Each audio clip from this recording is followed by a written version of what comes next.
kami di DPRD Jatim itu mendorong bagaimana antar dinas terkait itu berkolaborasi, tidak bisa sendiri-sendiri. Karena sama-sama nantinya setelah lulus ini kan mereka punya beban yang sama untuk mengurangi pengangguran. Kita harus benar-benar ada sinkronisasi, ada kolaborasi kebijakan, sehingga tidak lagi itu kebijakanmu loh dinas sendiri, ini kebijakan, tapi harus ada kolaborasi yang memang itu harus dikomandoi benar sama gubernur.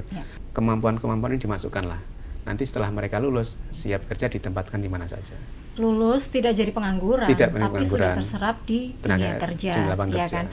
Punya stakeholder yang jelas, siapa nanti yang mengerjakan, nanti arahnya gimana. Kalau itu sudah tertata baik, insya Allah 2045 generasi emas kita dengan bonus demokrasi yang besar, kita akan siap menghadapi itu tahun 2045.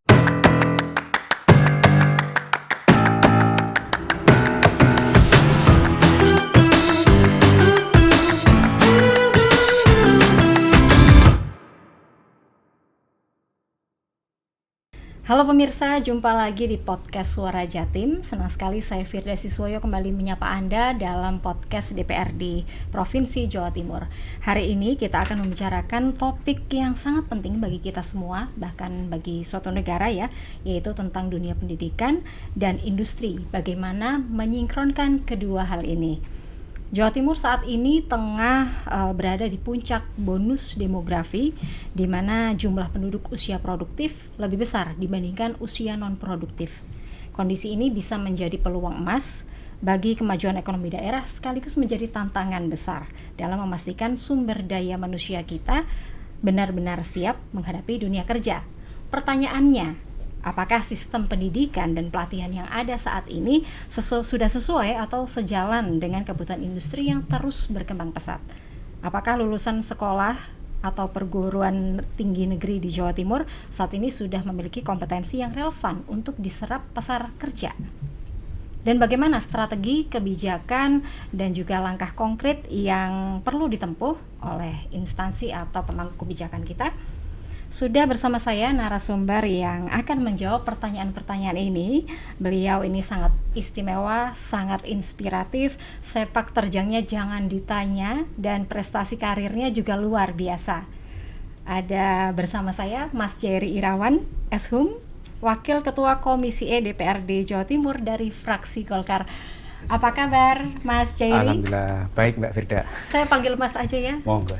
Kita sama-sama masih muda. Oke, siap. Oke.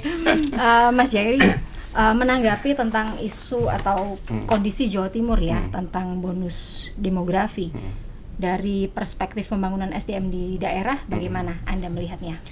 Kalau pertama kita tarik dulu Mbak, yang kita lihat ke perhitungan BPS ya. BPS tahun 2015 menggunakan survei penduduk antar sensus, namanya itu SUPAS ya. Itu membandingkan bagaimana dan kapan bonus demografi ini mencapai puncaknya. Nah, dalam perhitungan SUPAS itu, BPS itu tahun 2030 itu kurang lebih 294,1 juta. Itu tahun 2030. Sedangkan tahun 2045 puncak-puncaknya itu sekitar 318 juta lah penduduk Indonesia. Nah, kalau dihitung proporsi usia produktif 15 sampai 64 tahun, kalau dihitung pada waktu itu 70%-nya saja, berarti kita akan memiliki angkatan kerja kurang lebih 223 juta tahun 45. Nah, berarti kita punya beban yang besar. Pastinya tantangan kita pertama yaitu tentang pendidikan. Apakah pendidikan itu nantinya sudah disesuaikan dengan pasar atau belum?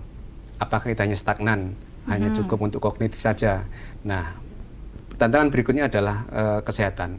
Dengan begitu besarnya angkatan kerja kita maupun penduduk Indonesia, apakah kesehatan kita sudah mencukupi belum menjamin kesehatan seluruh warga di Indonesia? Dan yang terakhir, kesediaan lapangan kerja. Ini pasti ada korelasinya antara pendidikan dengan lapangan kerja. Nah, kalau memang nantinya lapangan kerja itu tidak mencukupi angkatan kerja yang ada, berarti pengangguran yang akan kita terima.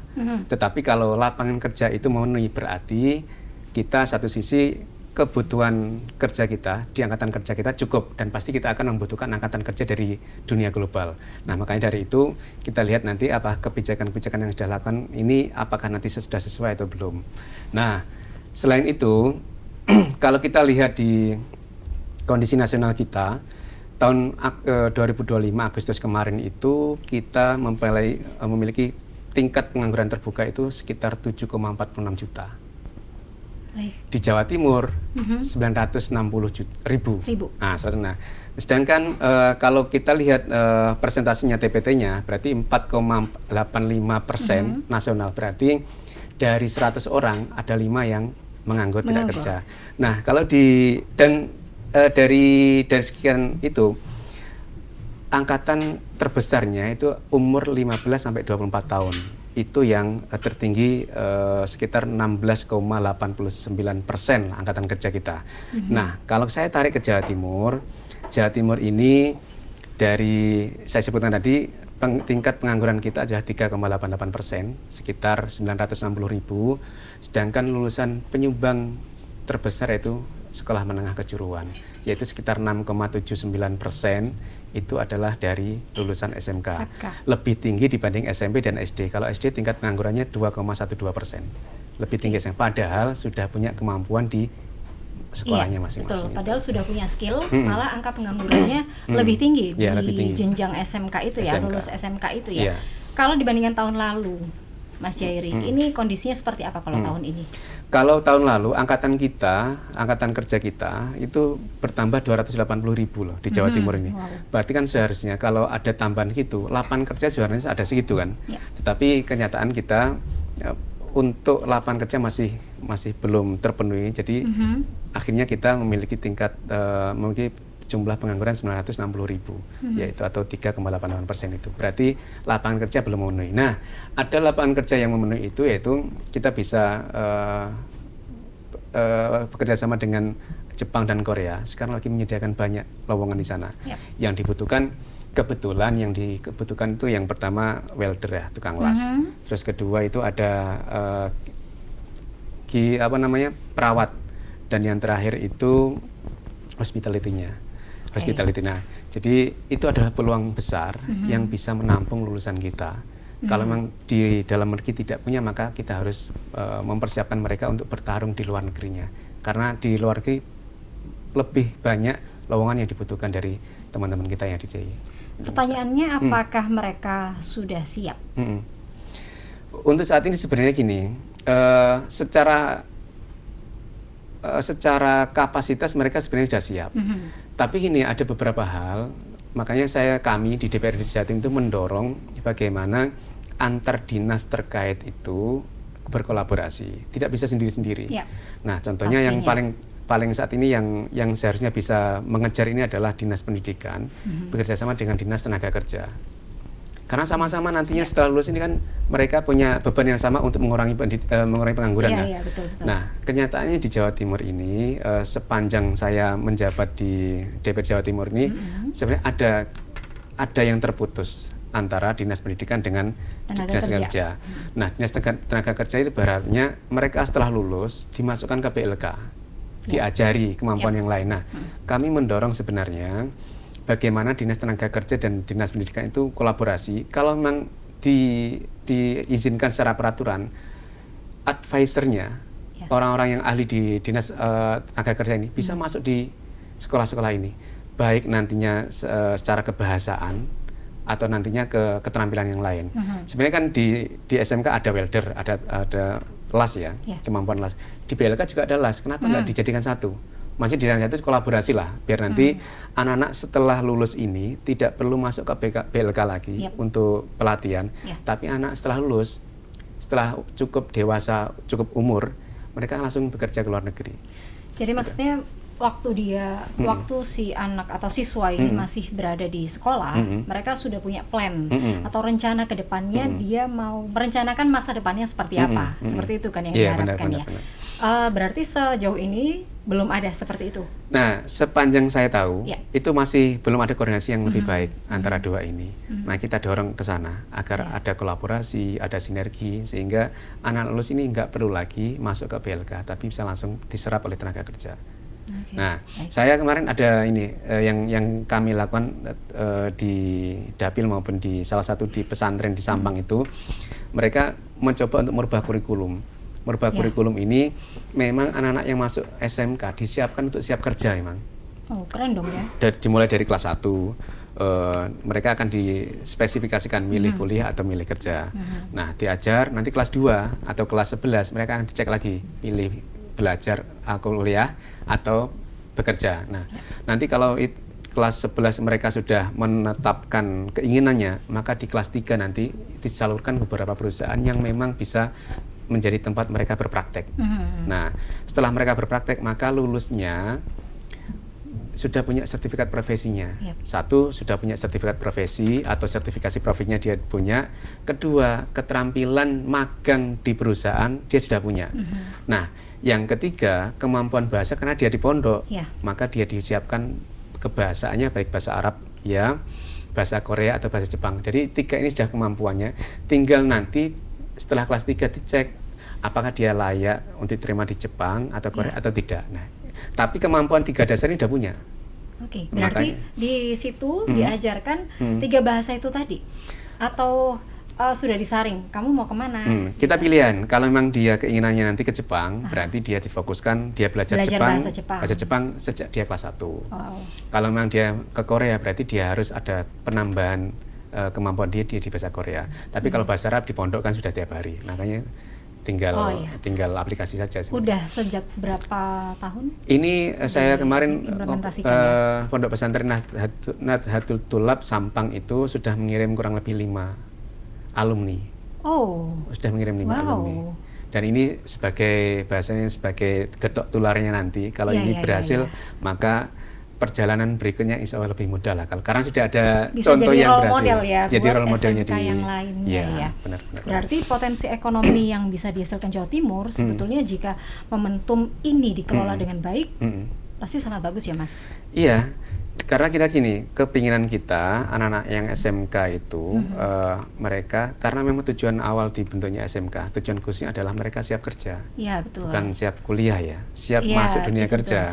Makanya kita harus benar-benar ada sinkronisasi, ada kolaborasi kebijakan, sehingga tidak lagi itu kebijakanmu loh, dinas sendiri, ini kebijakan, tapi harus ada kolaborasi yang memang itu harus dikomandoi benar sama gubernur.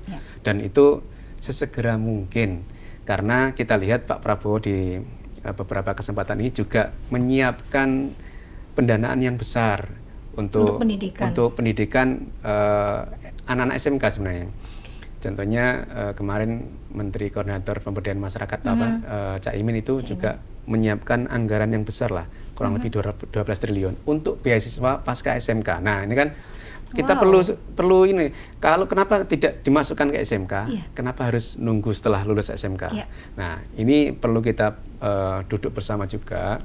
Bahkan nanti anggaran yang kita keluarkan itu tepat guna, tepat sasaran, tidak menguap. Makanya ini masih digodok juga dan kita harus memberikan masukan kalau bisa jangan pasca SMK dan SMA, tapi ketika mereka masih SMK itu kemampuan-kemampuan ini dimasukkan lah. Nanti setelah mereka lulus siap kerja ditempatkan di mana saja. Lulus tidak jadi pengangguran, tapi sudah terserap di dunia kerja, ya kan? Tapi sebenarnya kondisi dunia pendidikan di Jawa Timur saat ini apakah sudah selaras dengan kebutuhan industri atau dunia kerja itu? Kalau yang di Jawa Timur yang SMA, kami melihat kerja kerasnya Dinas Pendidikan, kerja kerasnya Gubernur, rata-rata kita nomor 1 nasional lah. Kalau bicara prestasi ya. Tapi kalau nanti SMK, kita lihat lagi lah di survei BPS yang sudah, ternyata ada kurang lebih 6,79% lulusan SMK itu yang memang tidak terserap di lapangan kerja. Berarti itu kan menjadi concern kita. Makanya dari 6,79% ini kita harus fokus ke sana dulu. Apalagi nanti tiap tahun lulusan SMK akan bertambah terus. Dunia kerja atau lapangan kerja tidak semasif lulusan, tetapi lulusannya tetap bertambah terus tiap tahun. Nah, jadi itu harus dipikirkan benar. Makanya kalau memang lapangan kerjanya di dalam negeri tidak ada, ya kita harus pikirkan cara lain bagaimana tenaga ini bisa terserap dengan baik. Betul. Tapi yang jadi penasaran saya nih ya, kenapa yang malah di jenjang SMK itu malah penganggurannya lebih tinggi dibandingkan dengan di bawah itu SMP atau lulusan SD itu masih banyak juga ya Mas sebetulnya pengangguran di situ, atau anak-anak yang putus sekolah juga masih banyak ya. Jadi kita sebenarnya gini, kenapa kok yang banyak itu lulusan SMK? Karena lulusan SMA mereka berfokus pada kuliah jenjang lanjutan pastinya. Baik. Apalagi di Jawa Timur juga ada double track juga. Di SMA diajari keterampilan juga double tracknya. Jadi mereka seumpama, mohon maaf kalau memang tidak terserap di dunia kerja, mereka masih berkesempatan untuk kuliah. Dan sedangkan SMK sejak awal memang mereka didesain untuk bekerja, untuk memasuki lapangan kerja secara langsung. Berarti kalau dihitung-hitung seumpama 70% dipersiapkan untuk dunia kerja, berarti kan hanya 30% yang kognitifnya persiapan untuk kuliah sama. Nah, ketika dia lulus, barangkali ketika mau lulus, mau masuk sekolah kuliah, dia mungkin tidak siap, tapi lapangan kerja akhirnya tidak ada. Itu yang akhirnya membuat dia tinggilah tingkat pengangguran SMK itu. Makanya kita untuk itu kalau memang kita serius nantinya mengharapkan mereka siap kerja, maka harus ada keterampilan baru, baik itu bahasa maupun yang lain, agar dia siap juga setelah mereka lulus. Nggak nunggu nganggur lagi selama 6 bulan. Iya, betul. Nanti tercatat lagi sebagai pengangguran. Iya, tercatat lagi walaupun 6 bulan kan, walaupun 6 bulan ya. Atau juga mereka harapannya kan lulus SMK ya. Biasanya teman-teman SMK lulus pengen segera kerja untuk membantu orang tua, biasanya kayak gitu kan. Jadi untuk membiayai adiknya lagi dan seperti apa harapannya mereka seperti itu ya. Tapi apakah jumlah SMK di Jawa Timur itu sudah cukup banyak? Negeri, swasta itu sudah cukup menyerap? Kalau kita lihat lulusan kemarin, semoga nanti data saya tidak salah, lulusan SMP kita kurang lebih 565 ribu lah lulusan SMP kita ya, baik SMP, MTS maupun sederajat ya setiap tahun. Nah, sedangkan yang masuk ke SMK negeri, SMK maupun SMA negeri kurang lebih ya 200 sekian sampai 300 ribu. Nah, sisanya kan nggak masuk ke SMK negeri, mereka akan larinya ke swasta. Nah, tugas kita adalah bagaimana antara swasta dan negeri itu tidak terlalu jauh gapnya. Makanya kami di DPRD itu juga kebijakan gubernur ada BPOPP, Bantuan Operasional Pendidikan, yang kita berikan kepada SMK dan SMA. Nah, tapi tidak cukup aja sebenarnya dengan bantuan itu, makanya kita mendorong Dinas Tenaga Kerja itu sebagai link, sebagai penghubung, sebagai penghubung antara dunia kerja di mana dia harus menyambungkan dengan dunia kerja di SMK maupun SMA. Makanya ini harus pengawasannya ketat. Setelah lulus jangan sampai ini lepas dari pengawasan Dinas Tenaga Kerja. Makanya sebagai linknya, sebagai penghubungnya, maka harus update juga lowongan kerja di sini, terus dunia perusahaan di sini, terus mana saja yang buat masuk investasi yang terbaru, itu juga harus diupdate terus. Makanya ketika anak-anak lulusan, dia tinggal buka aja, mungkin ada webnya dari Dinas Tenaga Kerja, ini ada lowongan kerja, apa yang dibutuhkan. Maka kalau memang dibutuhkan, maka yang paling penting itu sertifikat profesi itu, Mbak, yang harus dimiliki oleh anak-anak SMA. Karena kemarin saya ngobrol dengan kepala dinas itu agak mahal memang untuk mendapatkan sertifikasi profesi. Sertifikat profesi kurang lebih 8 juta lah. Iya, betul itu. Mahal juga, dan tidak banyak juga tempat di Jawa Timur yang punya lembaga mengeluarkan sertifikat profesi itu. Apalagi ini yang dibutuhkan oleh dunia usaha sekarang kita. Ya, dari SMK biasanya teman-teman SMK itu ngambil lagi sertifikat profesi ya. Itu yang memang harganya tidak murah ya. Minimal 5 juta yang saya tahu ya. Minimal 5 juta. Ada yang makanya Dinas Tenaga Kerja harus tergantung levelnya juga. Iya, tergantung level. Makanya ini kenapa kolaborasi harus dibutuhkan.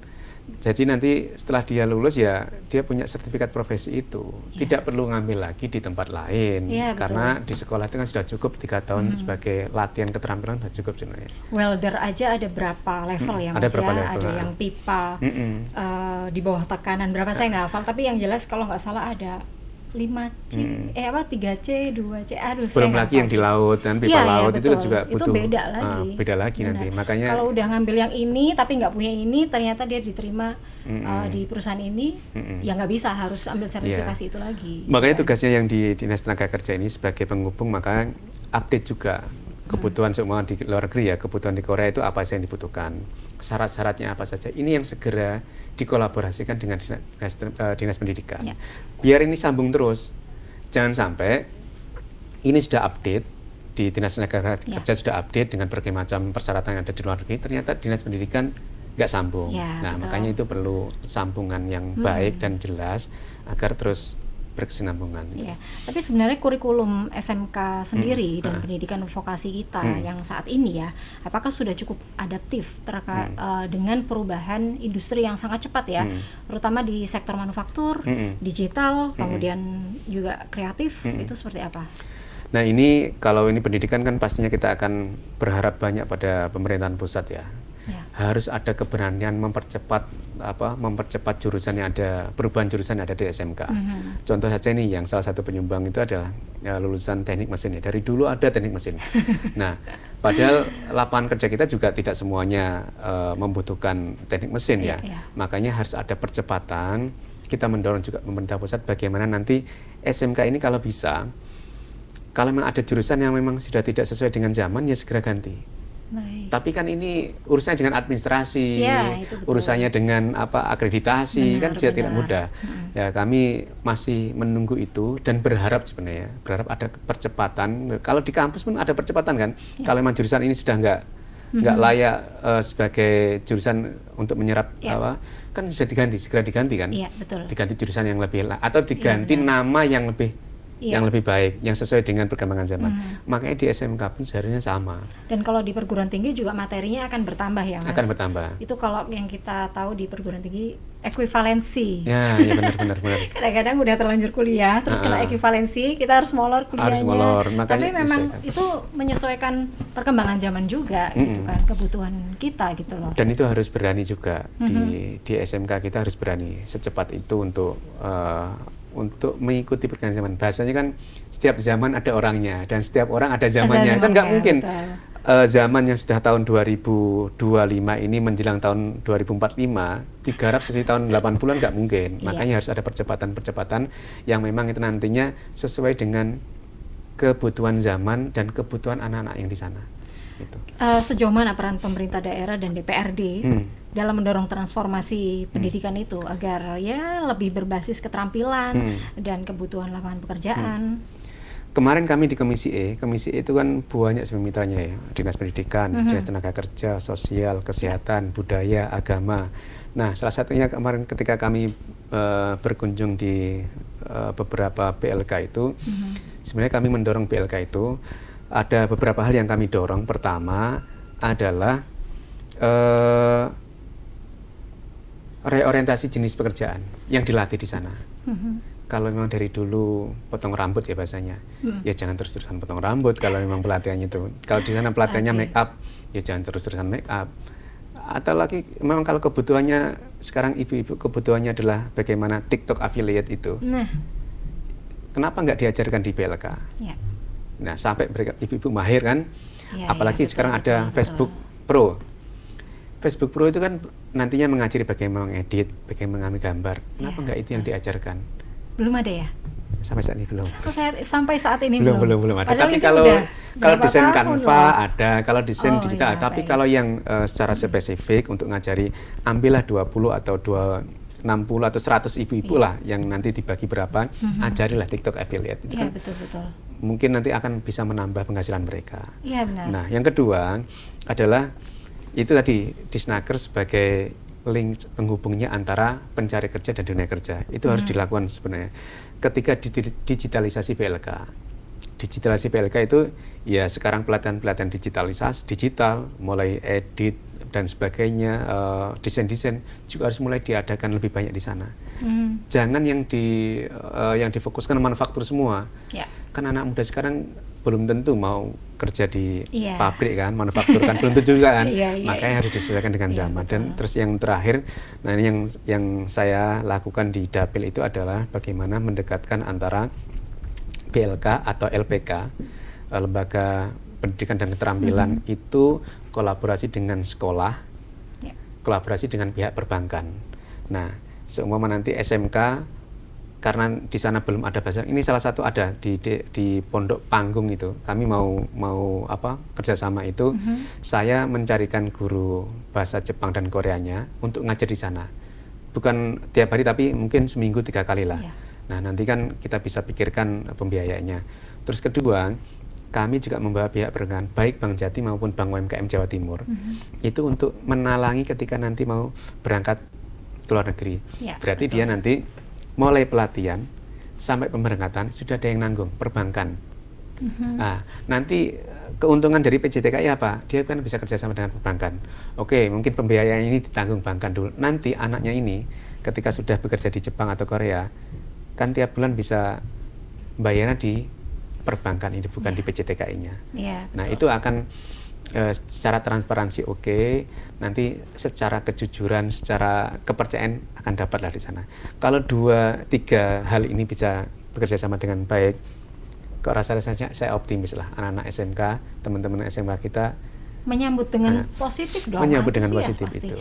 Kita siapkan mulai dari keterampilan, kemudian pembiayaan juga, ya kan, dan juga wadah untuk mereka beraktualisasi diri atau bekerja ya. Insya Allah nanti untuk reses tahun ini, bulan ini saya reses ada di Stikes Tulungagung itu, juga saya akan membawa 2 itu, membawa LPK dan PJTKI-nya, terus membawa pihak perbankan untuk sosialisasi di sana.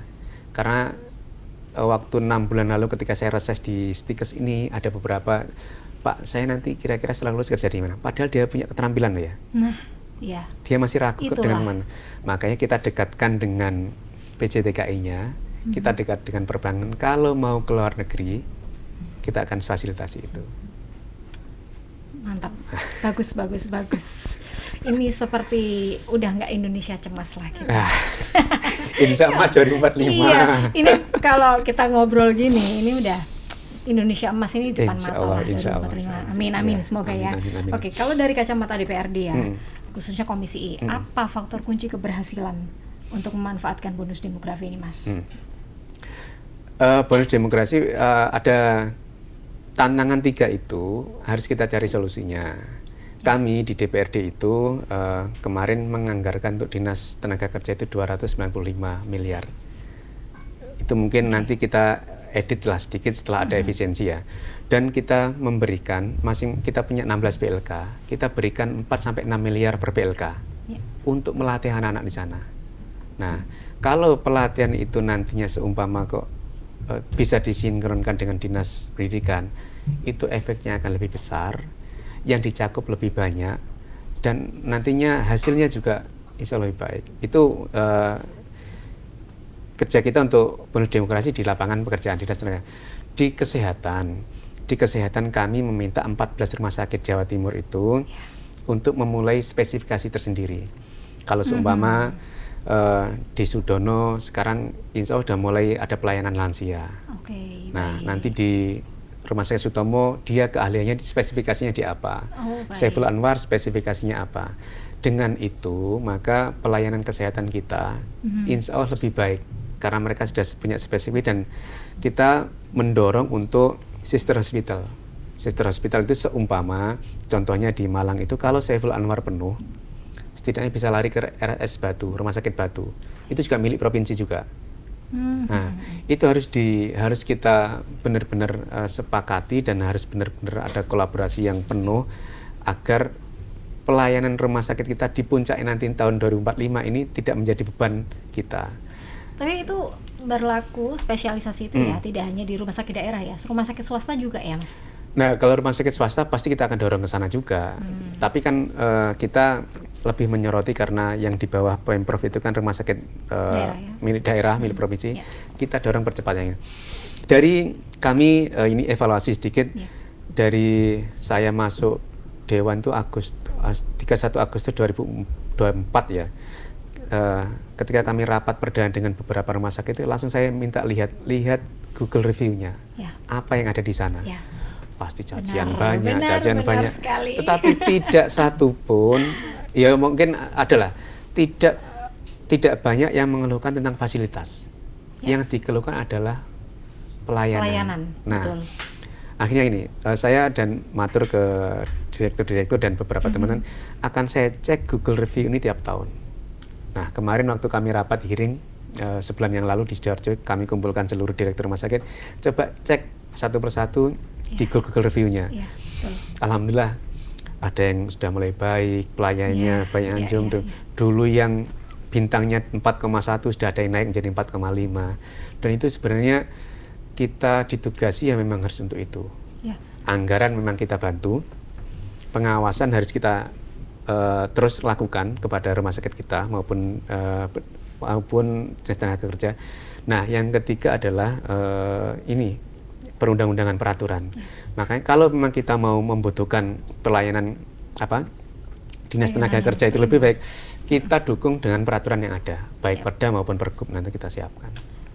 DPRD-nya soalnya masih muda, jadi kekinian banget ngelihatnya Google Review ya. Tapi emang iya sih, sekarang orang itu kan dengan mudah ya menyatakan keluhan ya, tidak usah di dulu kolom keluhan, kolom komentar di rumah sakit, Google Review kita lihat. Google Review aja, mau ngirim surat belum tentu dibaca kan? Iya, betul. Mau WA belum tentu dibalas, Google Review aja kan kita lihat. Nah, saya juga sempat memperhatikan beberapa rumah sakit sekarang ya, itu udah mulai membalas Google Review itu. Tapi masalahnya ada yang dibalas itu masih template.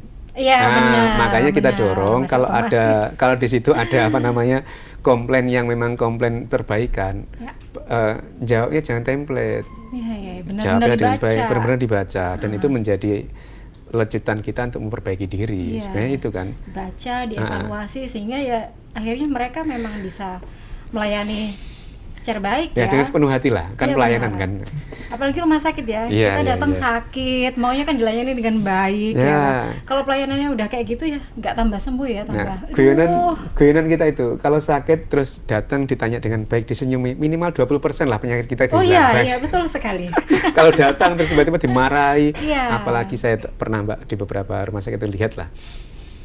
Datang lupa, nggak bawa KTP atau nggak bawa rujukan. Kalau marahinya gimana? Nggak karu-karuan marahinya. Itu yang sakitnya 80%, bisa jadi 100%. Jadi 90%, 100% ya? Iya. Yang awalnya nggak serangan jantung, jadi serangan jantung. Oke, baik. Itu tadi kita menyoroti di dunia pendidikan ya, Mas ya. Tapi sekarang kita bicara tentang tantangan kita di dunia industri ya. Iya. Nah, di sisi industri ini, tantangan utamanya yang Mas Jerry lihat untuk penyerapan tenaga kerja seperti apa? Industri dalam negeri atau kerja lokal di Jawa Timur lah. Kita itu Mbak jangan terdikotomi pekerjaan industri yang mereka harus bekerja full di perusahaan di manufaktur ya. Kita lihat aja sekarang generasi Z kita yang sekarang ada 27% itu, yang kita generasi Z itu ya umur kurang lebih ada maksimal 29 tahun lah. Itu kan yang mereka cemaskan sebenarnya ini prospek karir sama usaha dan kerja, prospek karir dan usaha. Nah, generasi kita milenial itu yang khawatirkan apa? Pendapatan, bukan karir ya, pendapatan. Makanya kalau generasi kita milenial ini bekerja apa saja yang penting ada hasilnya. Nah, yang penting pendapatan. Sedangkan generasi Z kita prospek karir, kira-kira karirnya nanti seperti apa, itu akan dilihat. Makanya kita tidak bisa melihat secara face to face yang dibutuhkan sekarang seperti ini, dunia industri seperti ini. Nah, sekarang kita kira influencer itu sudah punya kerjaan atau belum?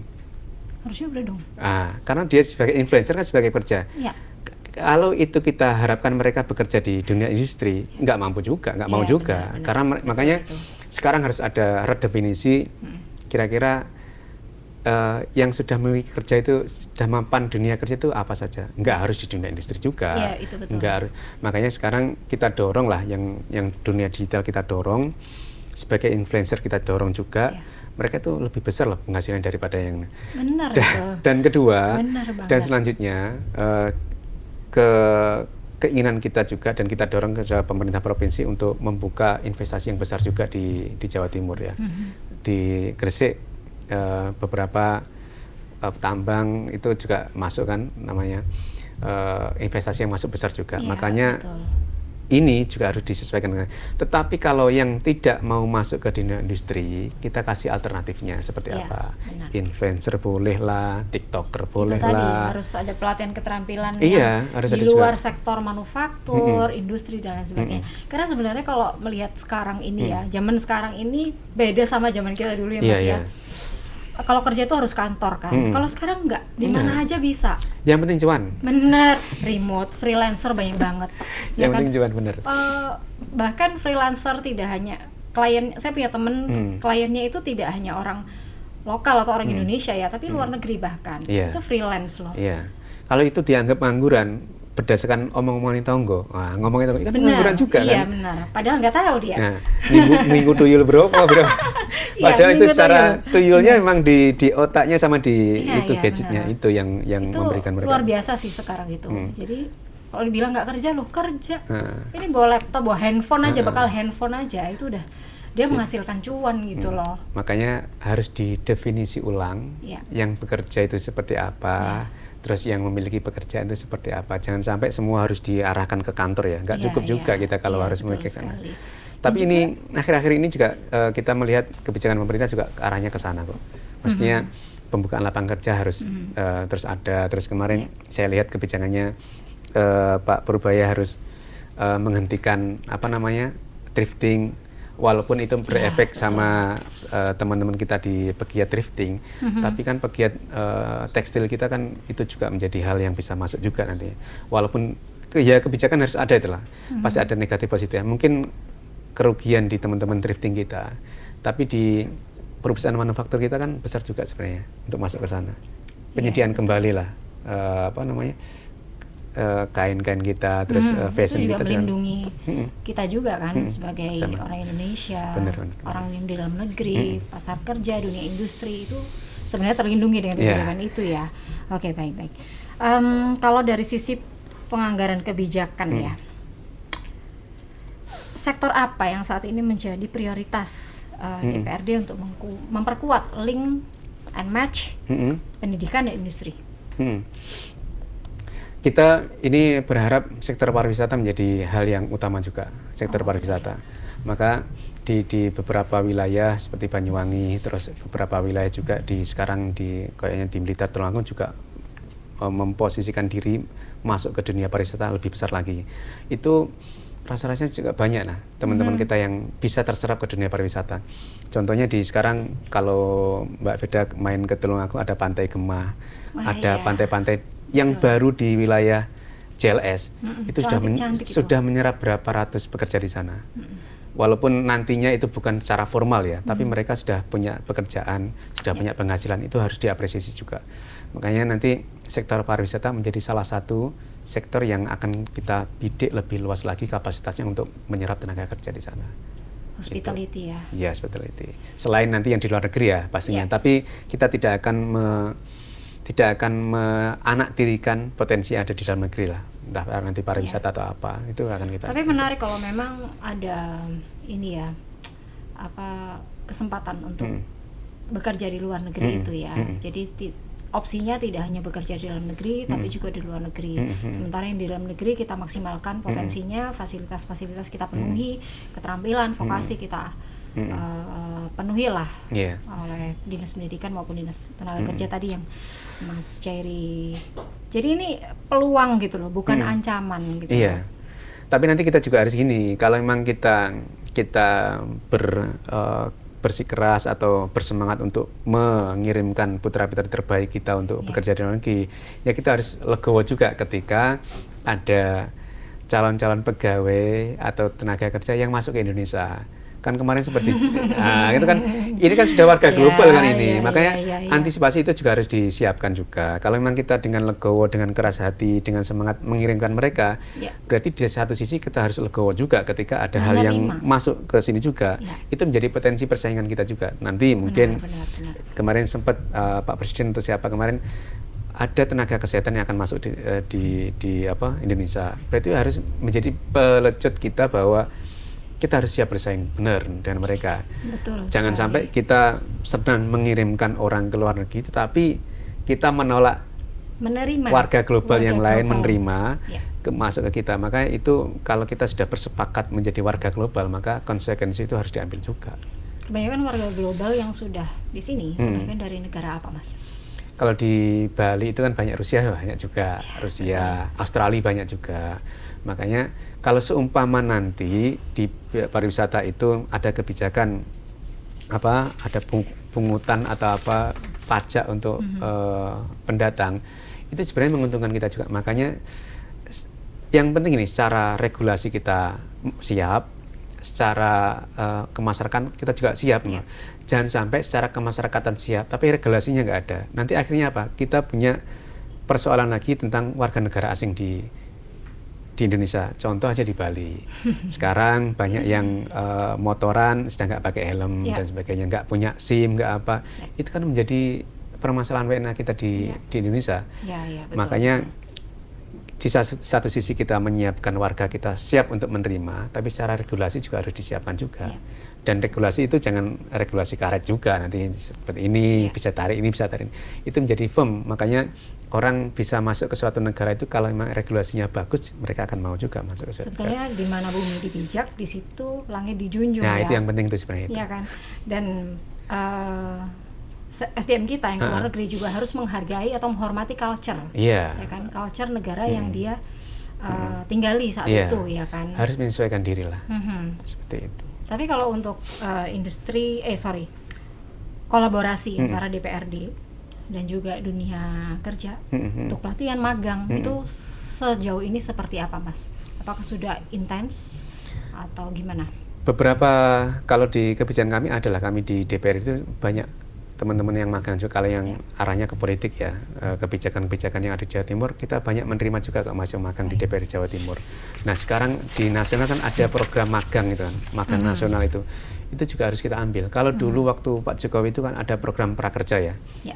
Itu bisa dianggap sukses lah, karena ketika masa COVID dia pelatihan terus dapat fasilitas transport lah bahasanya, uang. Nah, sekarang ada program magang nasional itu yang juga harus dimanfaatkan juga. Nah, harus dibuka seluas-luasnya, harus diberikan kepada kesempatan untuk semua pihak untuk bisa masuk dan mencicipi program magang itu sebelum dia mendapatkan pekerjaan secara definitif. Itu harus dilakukan juga. Juga harus diratakan juga sih, Mas. Kalau memang yang di kota itu gampang sekali mendapatkan akses pendidikan yang layak ya, tapi yang di desa atau di pelosok ya, di Jawa Timur aja ada kok masihan Jawa Timur banget nih.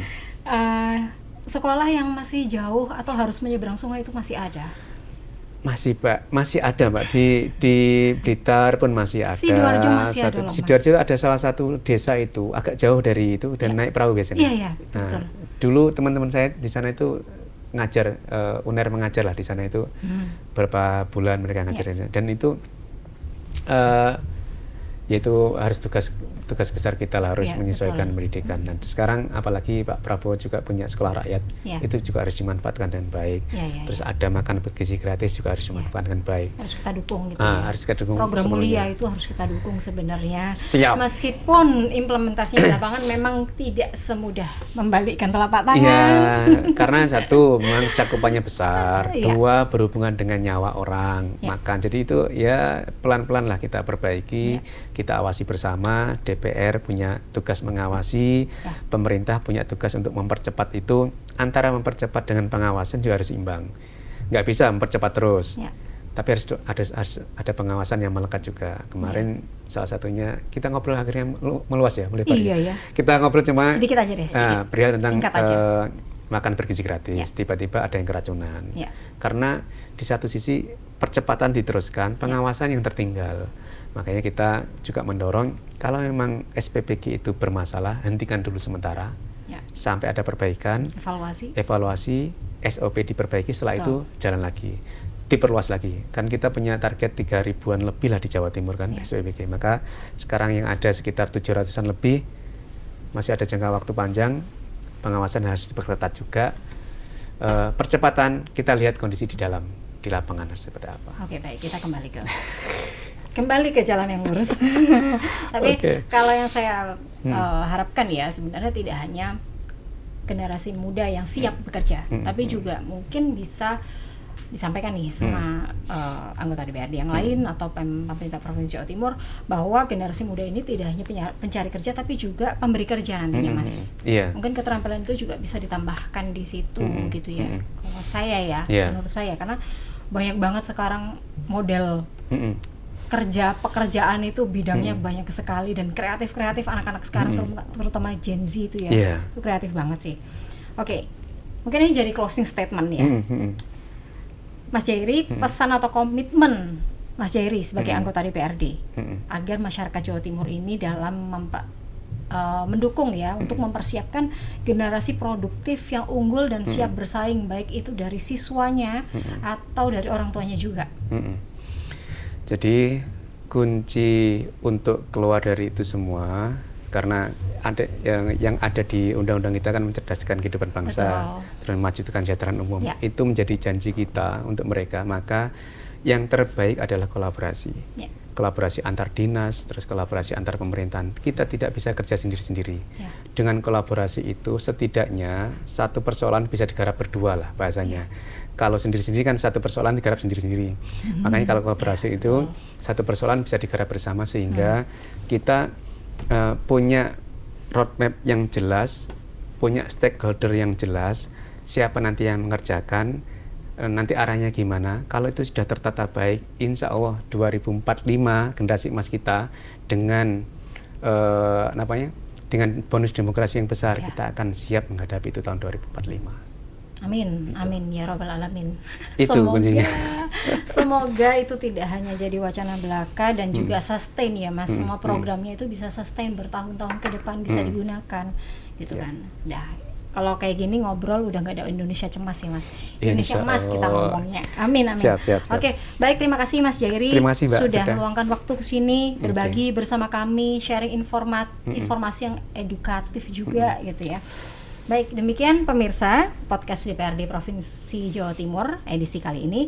Jangan lewatkan episode-episode selanjutnya dan jangan lupa like, subscribe, and share kepada teman, kerabat, atau keluarga Anda agar lebih banyak lagi masyarakat Jawa Timur yang teredukasi dari perbincangan kita hari ini. Saya Firda Siswayo pamit, sampai jumpa.